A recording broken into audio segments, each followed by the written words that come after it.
Hello everyone, and welcome to the channel. I'm KhaozDreamz. Let's go for a drive.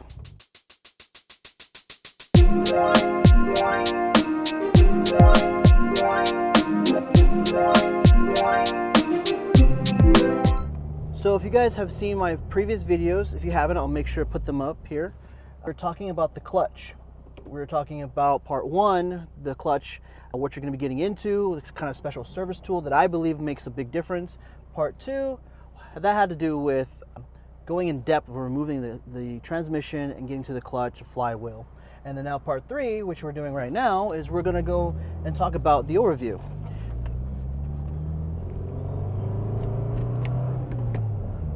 So let's talk about what we actually had first.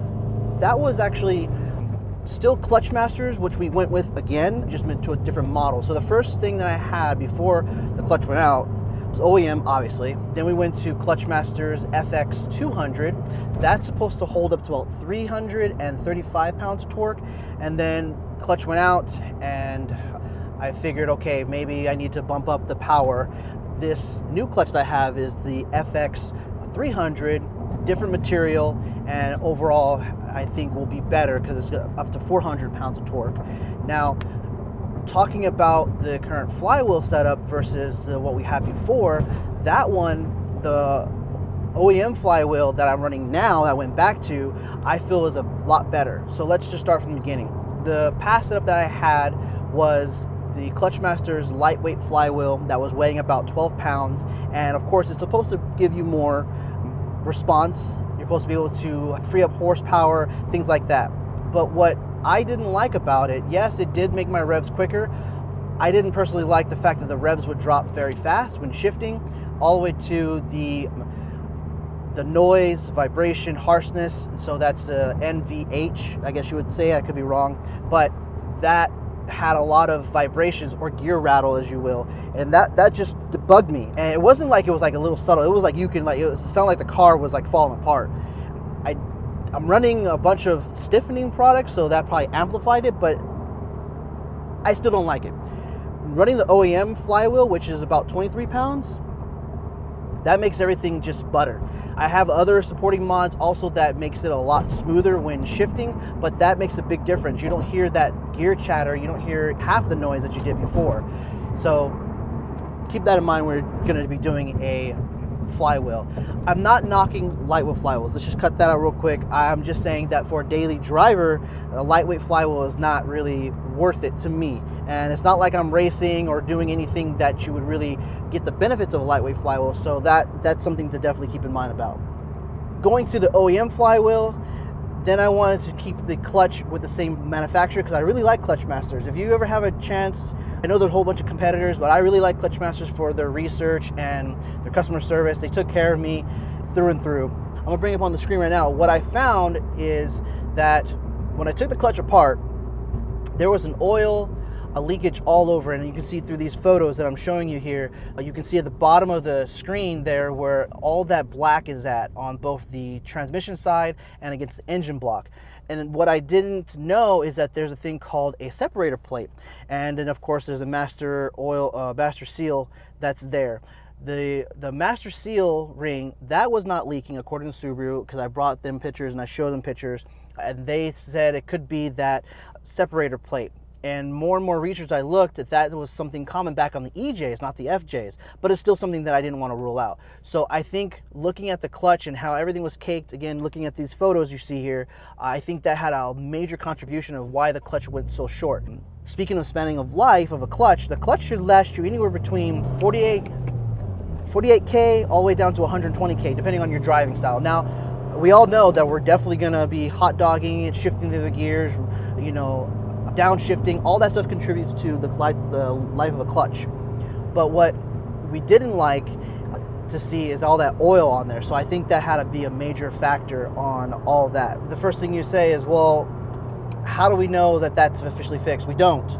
We're just gonna have to play it by ear. Again, 2 years is when this thing went out. So now I'm gonna be, I guess, hoping and praying that that is no longer leaking. I did find some things that were maybe identifications that there was an oil seepage, but I thought that might have been something else. But all in all, what I think is we fixed the issue, and now with a better clutch, more clamping force, I think we should be in good business.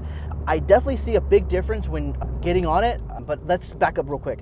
What I didn't talk about was the break-in periods. We had a full-facing Kevlar and organic on one side. Now the FX 300 that I'm running is all Kevlar segmented, which is supposed to be a lot better and increases the clamping force, so that's a good thing. Kevlar is supposed to have about 1,000 mile break-in period from what I've read from other places, all the way to 500 minimum. So I just did 2,000 just to cover it and make sure it's good. So far, I like it. I think it feels good. It gets on it. When I get off the light, man, you can feel it grip. The only small thing that you might notice is that you will see that you have a little bit extra clamping force, and so that means your clutch pedal will be just a slight smidge heavier, or I guess harder to push, but it's nowhere near a workout. This is still a good feature for a daily driver, so keep that in mind when you're looking at clutch masters. I think that's one of the things that I liked about them, is that they have on their pressure plates, regardless of it being Kevlar, organic, or ceramic, their pressure plates kind of guarantee that you'll still have a good daily driver. So some of you might not like that, some of you might, so just keep that in mind. So all in all, I want to say that if you're going to go for a clutch and you're looking for a daily driver, Clutch Masters organic or their Kevlar would be ideal. But if you're driving crazy and always doing drags or burning out, you're going to wear out any clutch just as fast. It just takes a little longer. So everyone understands that no matter what kind of clutch you go with, it really depends on your driving style, your installation, your preparation, and how you break it in. So that was a big factor that I wanted to make sure everyone understands. All in all, the clutch is really good. I really enjoy it. Speaking now of the daily driver, when you have that clutch taken apart, there's a couple of things that you should do to reinforce and make sure that they don't have another point of failure. That's the clutch fork and the pivot ball. And as you can see, the pivot ball right here on the screen, the pivot ball and the clutch fork are forged or reinforced or billet, and those have been really good. To have a high rating torque for a clutch or running Kevlar requires higher clamping force, which means your pressure plate force is going to be a lot more.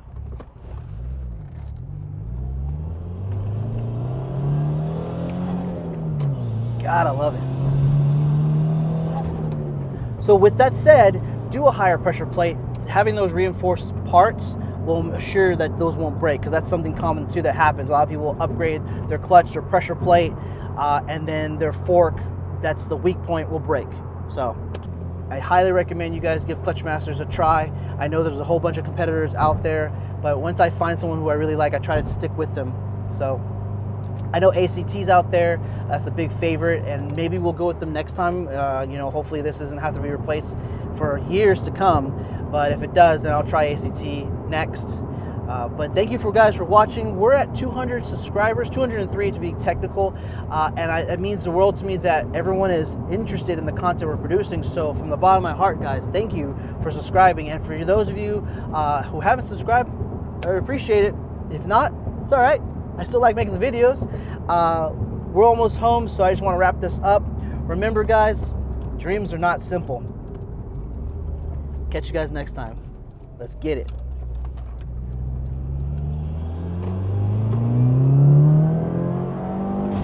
Woo! Later, guys.